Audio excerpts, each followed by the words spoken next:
Hello student, welcome back to the channel. तो आज की बायो क्लास में मैं आपको सॉल्व करवाऊंगी नीट के लास्ट 5 ईयर के साइटोलॉजी यूनिट्स के कंप्लीट एमसीक्यूज़, या आप ये कह लो हम आज की बायो क्लास में एमसीक्यूज़ के थ्रू पूरी साइटोलॉजी यूनिट्स को रिवाइज करेंगे और आपको मैं सॉल्व करवाऊंगी जो अभी आपका थर्ड मई को एग्ज़ाम हुआ था।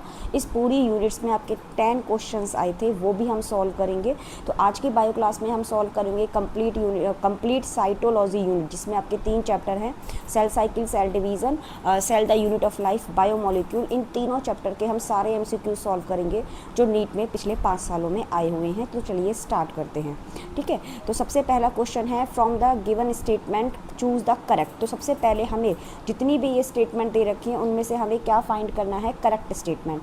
तो वो कह रहा है यूकैरियोटिक राइबोसोम 80S होते हैं और प्रोकैरियोटिक राइबोसोम 70S होते हैं। बिल्कुल सही बात है। ईच राइबोसोम में 2 सब यूनिट्स होती हैं। बिल्कुल सही बात है। द 2 सब unit of 80S ribosome 60S and 40S, while the 70S 50 होती है और 30 होती है। बिल्कुल सही बात है कि जो यूकैरियोटिक में राइबोसोम होते हैं 80S, उसमें लार्ज की वैल्यू होती है 60, स्मॉल की वैल्यू होती है 40। जो प्रोकैरियोटिक में होते हैं उसमें लार्ज की वैल्यू होती है 50 और स्मॉल की वैल्यू होती है 30। तो ये स्टेटमेंट करेक्ट है। नेक्स्ट है, 2 सब यूनिट ऑफ 80S राइबोसोम और 60-20 नहीं।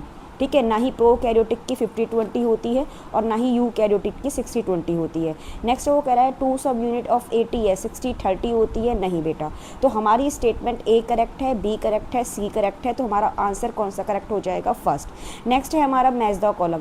तो जो सेंट्रोमेयर होता है वो हेल्प करता है सेल डिवीज़न में। आपने पढ़ा है सेल डिवीज़न के एनाफेस में सेंट्रोमेयर स्प्लिट करता है, जिसकी वजह से क्रोमैटिड्स मूव करती हैं towards the pole.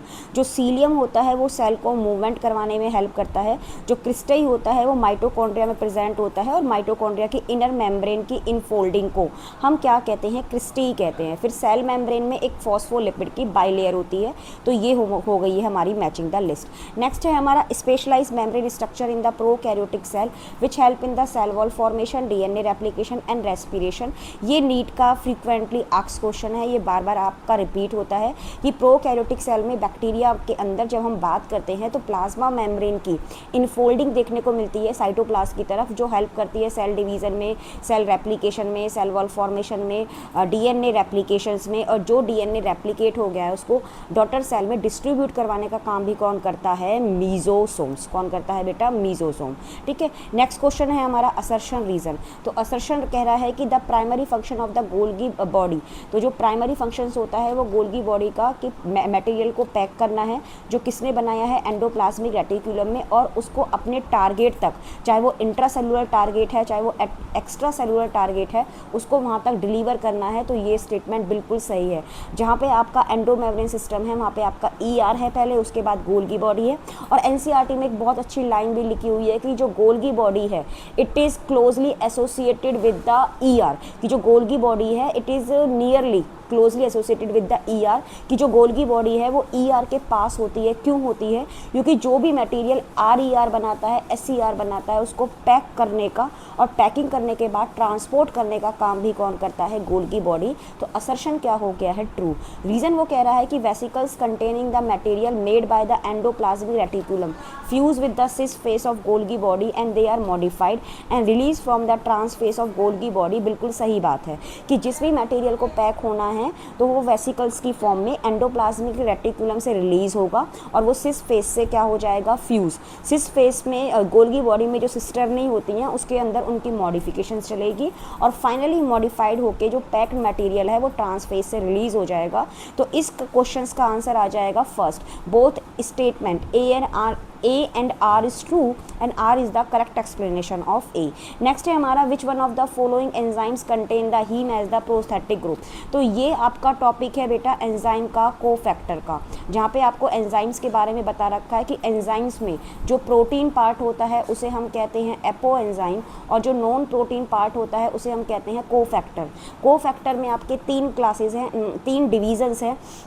Prosthetic group है, कोएंजाइम्स है और आपका मेटल आयन है। तो यहाँ पे पूछ रहा है कौन से एंजाइम्स के लिए जो हीम होता है वो एक प्रोस्थेटिक ग्रुप होता है, तो आंसर आएगा कैटालेज। और कैटालेज के अलावा एनसीईआरटी कहती है परऑक्सीडेज।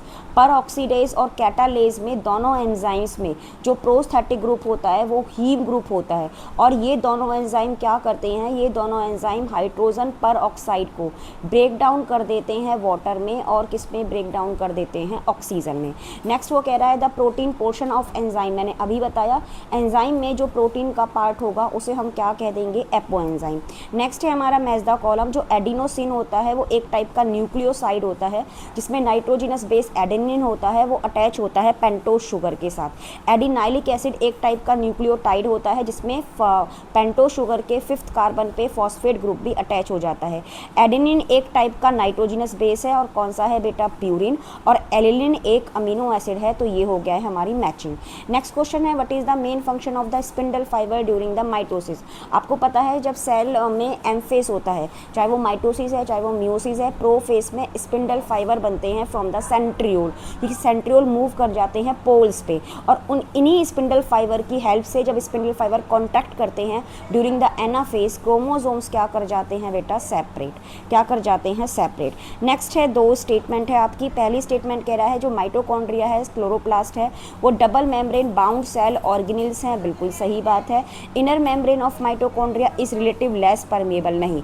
अगर आपने प्लास्टिड बहुत अच्छे से पढ़ा है, क्लोरोप्लास्ट, वहाँ पे आपका जब क्लोरोप्लास्ट का स्ट्रक्चर दे रखा है तो क्लोरोप्लास्ट में लिखता है एनसीईआरटी कि जो इनर मेम्ब्रेन है क्लोरोप्लास्ट की वो रिलेटिव लेस परमेबल है, जबकि माइटोकॉन्ड्रिया की इनर मेम्ब्रेन जो होगी वो तो इनफोल्ड होगी, उसको हम क्या कह देंगे, क्रिस्टल। तो यहाँ पे हमारी स्टेटमेंट फर्स्ट करेक्ट है और स्टेटमेंट सेकंड कैसी हो गई है, इनकरेक्ट। नेक्स्ट है अगेन हमारा मेजदा कॉलम। तो वो कह रहा है एक्सोनीम, हमें एक्सोनीम देखने को मिलती है सीलिया और फ्लैजिला में। कार्टविल लाइक स्ट्रक्चर होता है हमारा सेंट्रियोल का।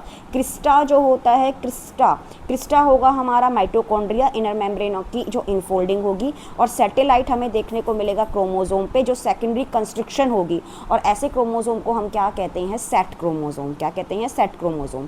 नेक्स्ट है following are the stage of cell division. तो अब हमें उसे करेक्ट सीक्वेंस में अरेंज करना है। तो अगर आपने सेल डिवीज़न पढ़ा है तो आपने पढ़ा है सेल डिवीज़न में 2 फेस होते हैं, एक होता है इंटरफेस और एक होता है एम फेस।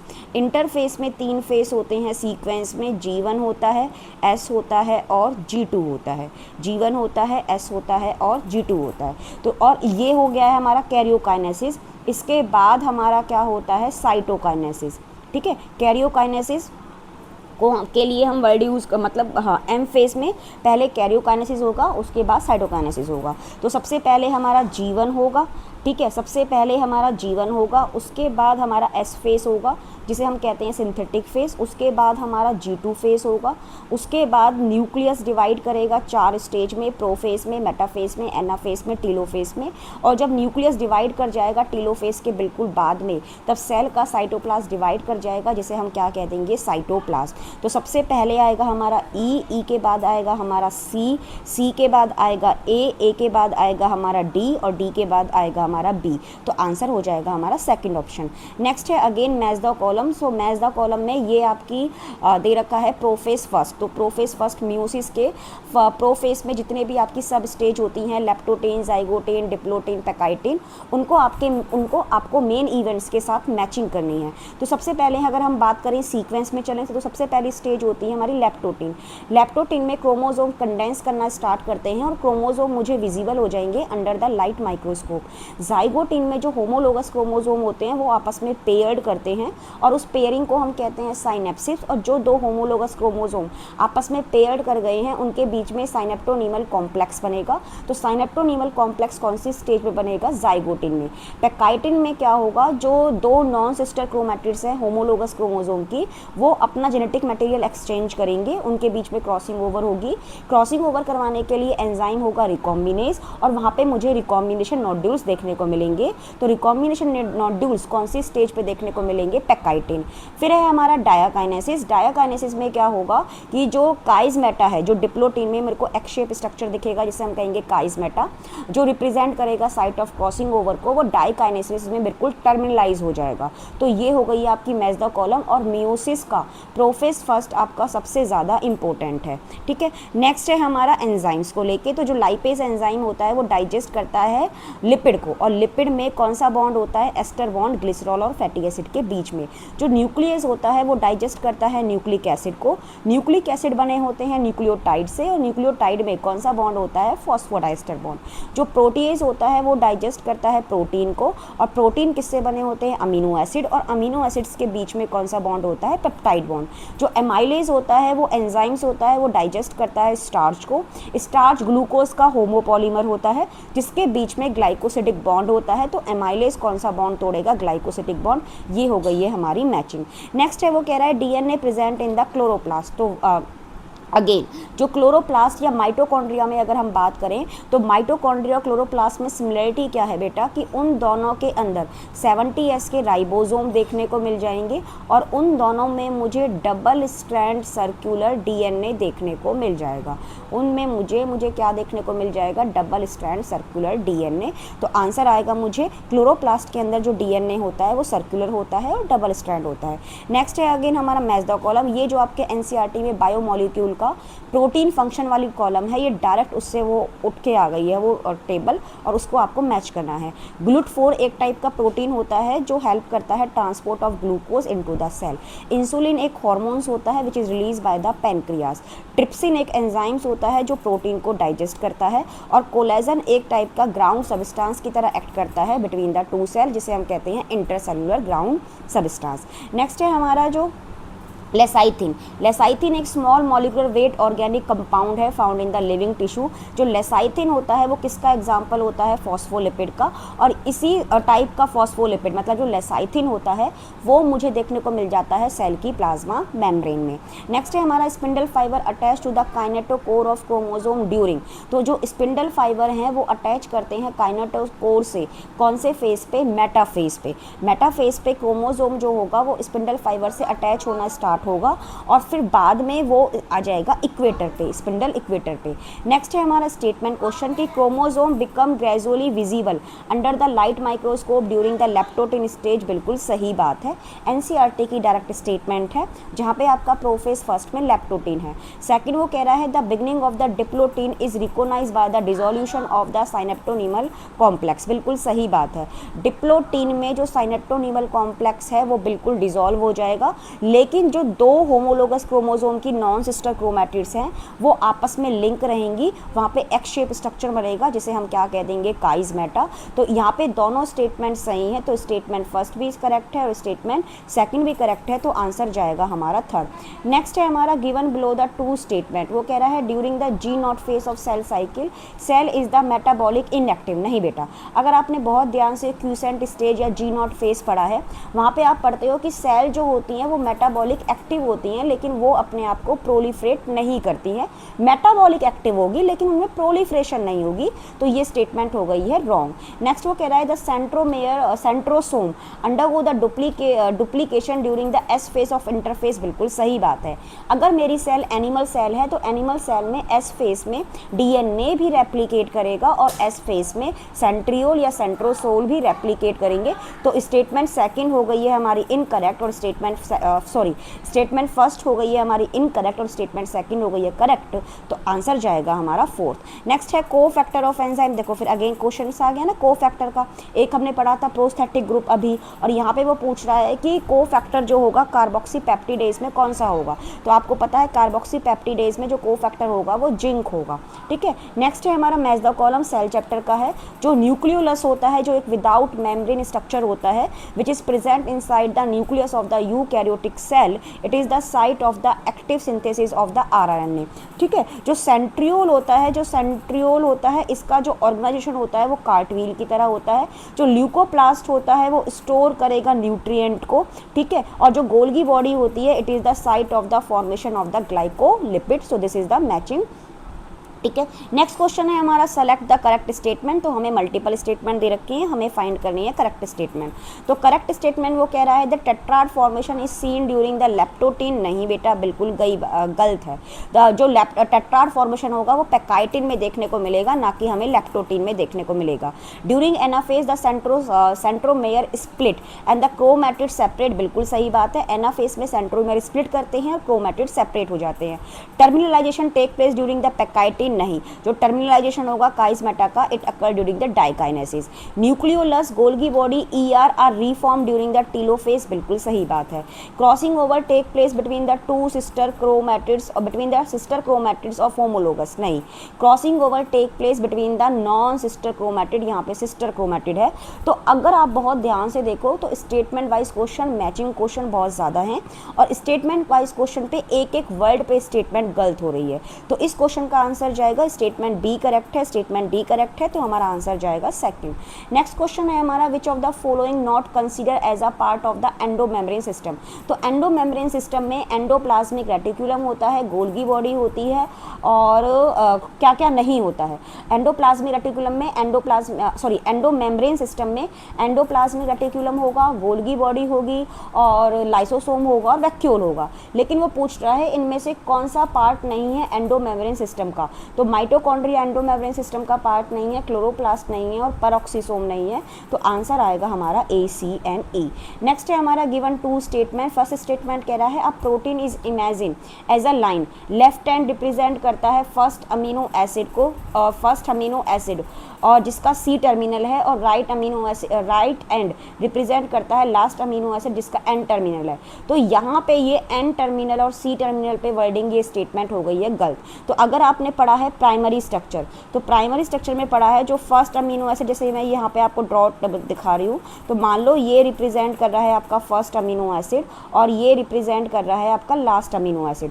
तो लास्ट अमीनो एसिड होगा राइट हैंड साइड पे, ये बात बिल्कुल सही है। लेकिन लास्ट अमीनो एसिड पे कौन सा ग्रुप फ्री होगा? Carboxyl group. और कार्बोक्सिल ग्रुप बेटा क्या रिप्रेजेंट करेगा? C terminal. ठीक है। और जो लेफ्ट हैंड होगा वो रिप्रेजेंट कर रहा है फर्स्ट अमीनो एसिड।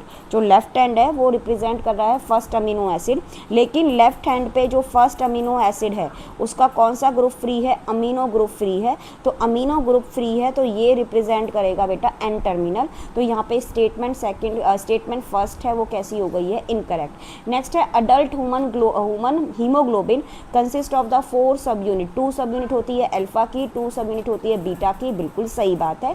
तो स्टेटमेंट फर्स्ट हो गई है हमारी फॉल्स और स्टेटमेंट सेकंड हो गई है हमारी ट्रू। नेक्स्ट है हमारा मैच द कॉलम। जो एम फेज होता है, एम फेज इंटरवल होता है between the mitosis and initiation of DNA. Interval between the mitosis and पहले हम करते हैं G1, उसके बाद G2, उसके बाद S, उसके बाद G2, उसके बाद आता है हमारा M। तो M फेज होता है हमारा इक्वेशनल। जो माइटोसिस होता है वो हमारा इक्वेशनल डिवीज़न होता है। जो क्यूसेंट स्टेज होता है वो एक इनएक्टिव फेज होता है जिसमें सेल मेटाबॉलिक एक्टिव होती है, लेकिन ये फेज कैसा होता है? इनएक्टिव। यहाँ पे इस फेज को इनएक्टिव इसलिए कहा गया है क्योंकि सेल के अंदर प्रोलिफ्रेशन नहीं होता है। ठीक है। जो G2 होता है, G2 होगा पहले G1 के बाद S होता है, S के बाद G2 होता है और G2 के बाद M होता है। ठीक है। तो interval between the mitosis and the initiation of the DNA, interval between the mitosis and initiation of DNA, तो इसका तो जाएगा हमारा G1। तो G1 होगा, मतलब M के बाद कौन सा आएगा? G1। तो G1 किसके बीच में है? माइटोसिस और S फेज के बीच में। और G2 फेज में क्या सिंथेसाइज होते हैं? प्रोटीन। तो ये हो गई है हमारी मैच द कॉलम। नेक्स्ट है among the eukaryote replication DNA replication take place in. So among the eukaryote DNA replication take place in S phase. Next है which of the following stage of the meiosis involve the division of centromere. तो आपने पढ़ा है जब अब अगर हम बात करें म्यूसिस सेकंड में, तो म्यूसिस सेकंड के एनाफेज सेकंड में सेंट्रोमेयर स्प्लिट करता है, लेकिन म्यूसिस के एनाफेज फर्स्ट में सेंट्रोमेयर स्प्लिट नहीं करता है। तो आंसर जाएगा हमारा थर्ड। नेक्स्ट है cellulose do not form the blue colour with iodine, क्योंकि उसमें मुझे हेलिक्स देखने को नहीं मिलते हैं। It does not contain the complex helix hence can not hold the iodine molecule. तो सेल्यूलोज में हेलिक्स नहीं बनते हैं, आयोडीन ट्रैप नहीं होगा। आयोडीन ट्रैप नहीं होगा तो ब्लू कलर नहीं आएगा। नेक्स्ट है the process of appearance of the recombination nodules. तो रिकॉम्बिनेशन नोड्यूल्स हमें क्रॉसिंग ओवर कहाँ होगी हमारी पैकाइटिन पे। नेक्स्ट है the appearance of the recombination nodules during the homologous chromosome is characteristic by. तो जो होमोलोगस क्रोमोसोम पे जो रिकॉम्बिनेशन नोड्यूल्स होंगे वो क्या रिप्रेजेंट करता है, वो रिप्रेजेंट करता है site eight which the crossing over. ठीक है, नेक्स्ट है हमारा रीड द फॉलोइंग स्टेटमेंट, और ये किसके बारे में है, लिपिड के बारे में, और हमें फाइंड करनी है बेटा करेक्ट स्टेटमेंट। वो कह रहा है lecithin found in the plasma membrane is glycolipid. नहीं, अगर यहाँ पे होता फॉस्फोलिपिड तो ये स्टेटमेंट करेक्ट होती, तो ये स्टेटमेंट क्योंकि यहाँ पे ग्लाइकोलिपिड है ये स्टेटमेंट रॉन्ग हो गई है। वो कह रहा है saturated fatty acid possess one और मोर कार्बन डबल बॉन्ड। नहीं बेटा, अनसैचुरेटेड फैटी एसिड में डबल बॉन्ड होता है, सैचुरेटेड फैटी एसिड में डबल बॉन्ड नहीं होता है। Gingelly oil has the low melting point hence remain as oils in winter. बिल्कुल सही बात है। Lipid are generally insoluble in water but soluble in some organic solvent. बिल्कुल सही बात है।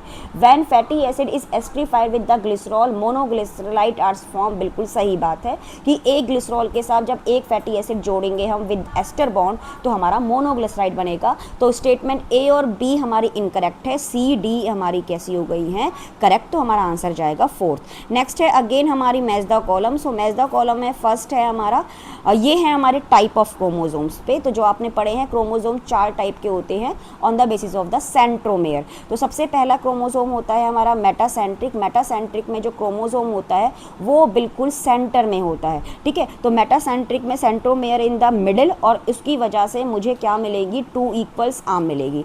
एक्रोसेंट्रिक में जो सेंट्रोमेयर होता है वो क्लोज होता है near to the terminal.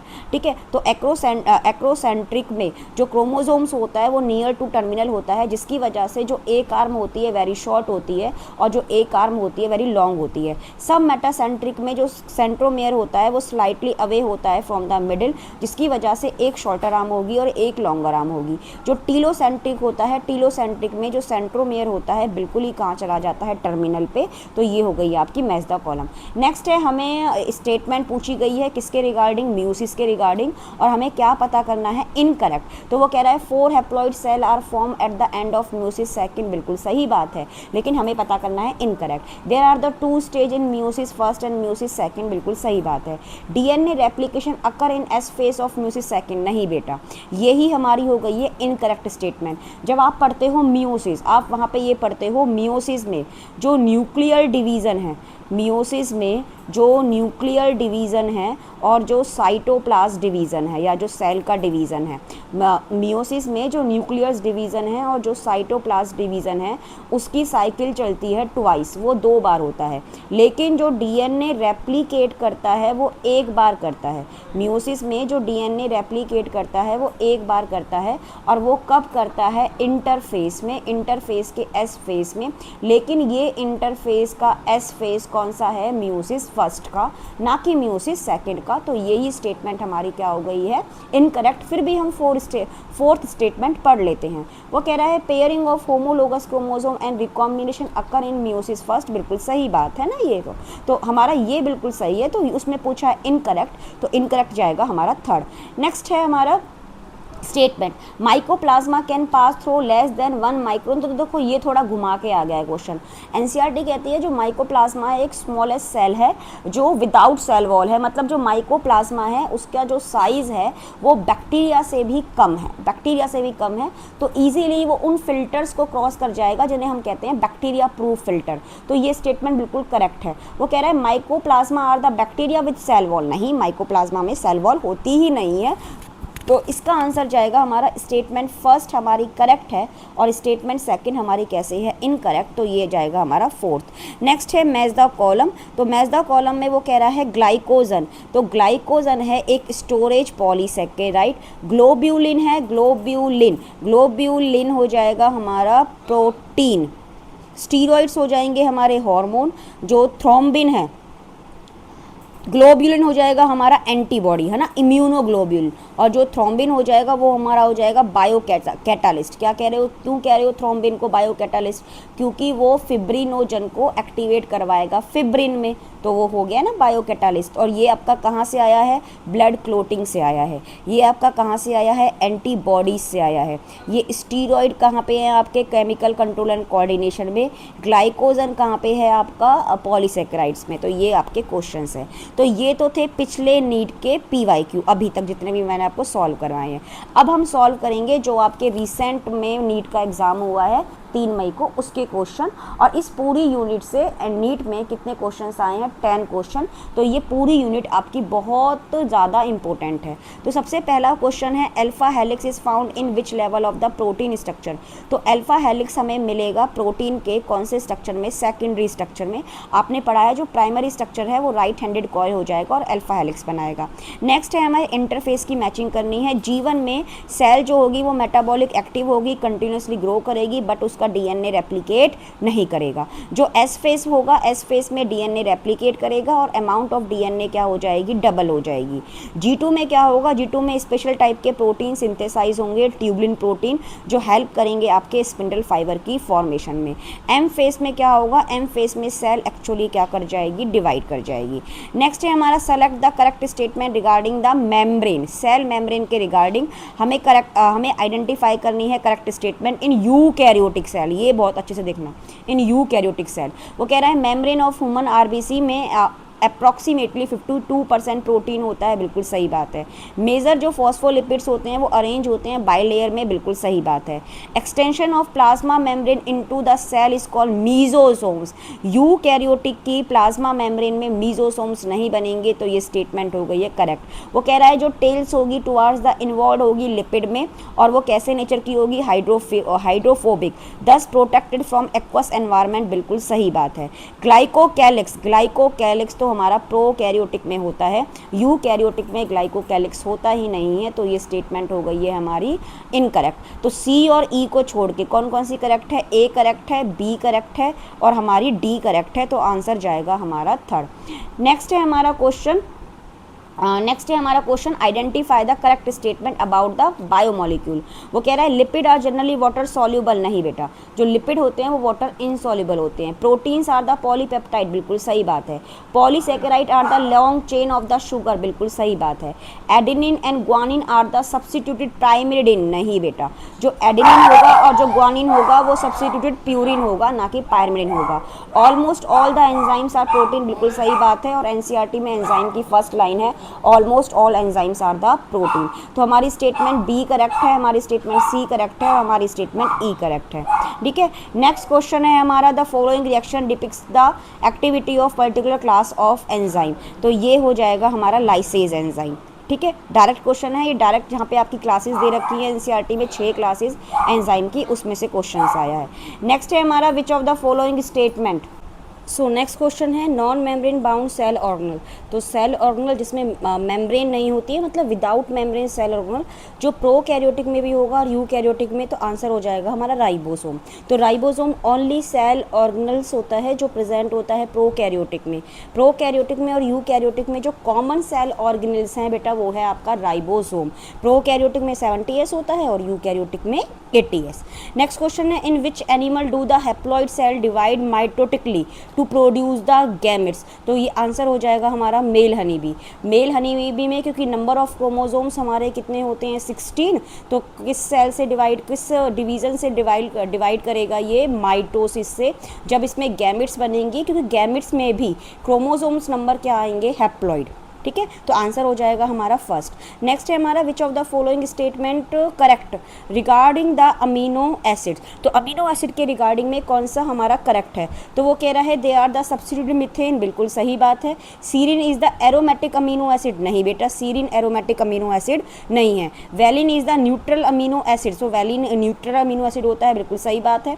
Lysine is acidic amino acid. नहीं बेटा, जो लाइसिन होता है वो बेसिक अमीनो एसिड होता है, ना कि एसिडिक अमीनो एसिड होता है। तो हमारा आंसर जाएगा थर्ड, ऑप्शन ए और सी सही है हमारा। ठीक है, नेक्स्ट है हमारा choose the correct statement regarding the cell organelles and their inclusion. तो वो कह रहा है endomembrane system include the Golgi body, endoplasmic reticulum and mitochondria. नहीं, एंडोमेम्ब्रेन में माइटोकॉन्ड्रिया नहीं आएगा, एंडोमेम्ब्रेन में गोल्गी बॉडी आएगा, एंडोप्लाज्मिक रेटिकुलम, वैक्यूल आएगा और लाइसोसोम। नेक्स्ट वो कह रहा है rough endoplasmic reticulum bear the ribosome on its surface. बिल्कुल सही बात है।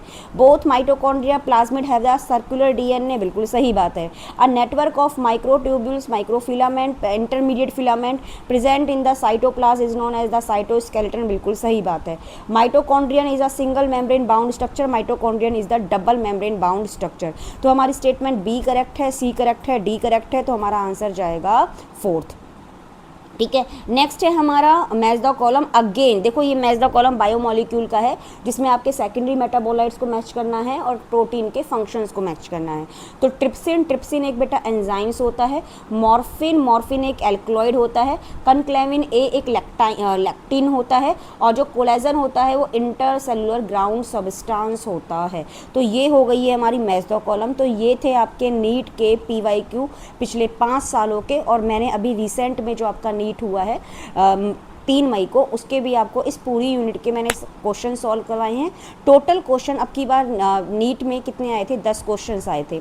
ठीक है, तो ये मैंने आपको रिवाइज कराया है साइटोलॉजी यूनिट्स के MCQs। ठीक है, तो नीट के PYQ हमने रिवाइज करे हैं। तो इस तरह से मैं आपको हर यूनिट के या हर चैप्टर के आपको नीट के PYQ सॉल्व करवाऊंगी, और साथ ही साथ हम एक्सप्लेन करेंगे। ठीक है, तो ये था आज की बायो क्लास।